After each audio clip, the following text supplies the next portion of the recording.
thank you so much for just being here and bringing in Shabbat with you and with Ruby. This is so incredibly special. I want to start off with just your childhood in Baghdad and your story, and I'll let you take it away, of course. Thank you. I was born in Baghdad, Iraq in December of 1930 in the Jewish quarter. Quite poor, that area. We lived in a 3-bedroom house, were 13 of us, and I had a happy childhood.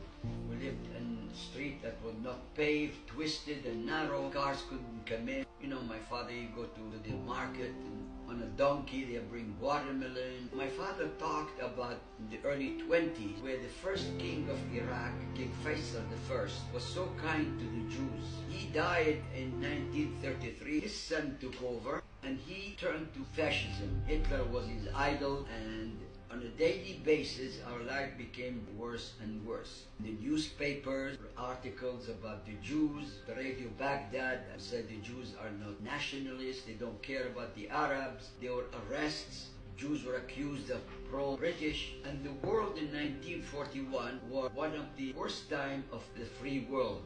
After 2 months, the mob attacked the Jewish quarter, the Jewish homes. They killed the men, they raped the women. It began what's called the Farhud. My older brother went to go and visit the family in the old city. My 2 uncles' homes were broken and empty, so he ran back and he saw how the mob stopping the minibuses, signaling Jewish passengers. They take them out, they rob them, and they slaughter them. So he saw the corpse on the street. So when he came back to us, we were all traumatized. We put heavy furniture to strengthen our front door. I was 10 years old at the time. I carried water to the roof with oil to boil in case of the mob comes in, that we can pour it on them to delay them. Luckily, the next day the British arrived and they dispersed the mobs and we were saved.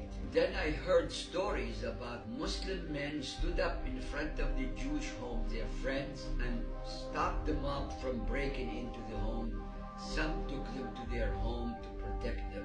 So I was really confused, some killing and some protecting. So I went to my father and he said, "What's going on?" My father was a merchant, and he had a lot of Muslim clients, and he always praised them. They're fearing God, they're good, decent.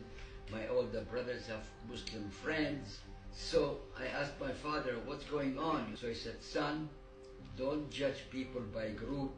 There are good Muslim, bad Muslim, good Jews, bad Jews." That was an important lesson in my life. Then 1947, after the United Nations decision to partition of Palestine to a Jewish and Arab state, we were praying that the Arabs will start a new country, Palestine. There were 22 Arab countries, but the Arab leader refused. They did not want no Jewish state, and they started the war in 1948. They attacked Israel. And they attacked not because unfairness of the partition, but rather no Jews can live in this land, even the size of a football field. So we were worried, Jews living in Iraq and other Arab countries, what will happen? If they win, we thought there'll be a Holocaust, they'll kill everybody. If they lose, they will turn against us. When they failed to eliminate Israel, they turned against the Jewish community. Zionism became capital punishment, arrest, torture,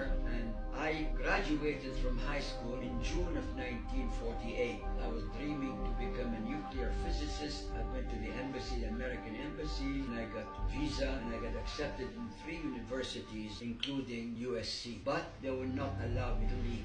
They said, khuruj. Khuruj in Arabic means a permission to leave Iraq. So the situation became worse and worse. 1949 in December, I decided to smuggle out of Iraq. We had a river boat, and the smugglers, they made a false place in the river boat, covered by hay, and a dozen of us, we hid. I was appointed as the leader of the group. So I was dressed up in an Arabic gown. So the smugglers said, the wind is against us. So we got stuck into the tributary river, waiting for the wind to subside.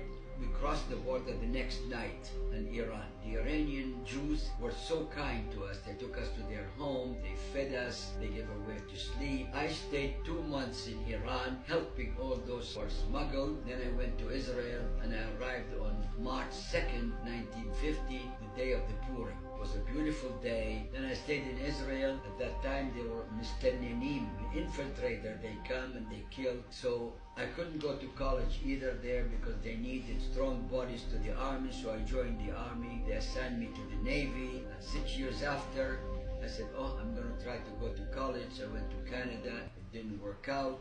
So I said, you know, my dream of education, I'll pass it to my kids. I met my beloved future wife and we got married. My 3 kids, I have 2 PhDs and 1 MD. So they got my dream. I never talked with my family about what happened to me. Till 2007, I decided to take classes in memoir writing. And in 2020, I published my memoir, Beyond the Rivers of Babylon. At the age of 90, I published my memoir. Wow. Just last week, I finished translating to Arabic and it's published in Iraq now. This is brief story. And we moved here in 78 with our 3 kids. My wife Ruby. We rented a house in Santa Monica. So that is story. كل الشمال بأرفض بعم بخال إلهيم بيوم شبعي ملخدوش راسا ببارخ إلهيم يوم الشبعي بقدشته كيبو شبات بكل مرخدوش البراء إلهيم لعصوت صابري مرنان Hi.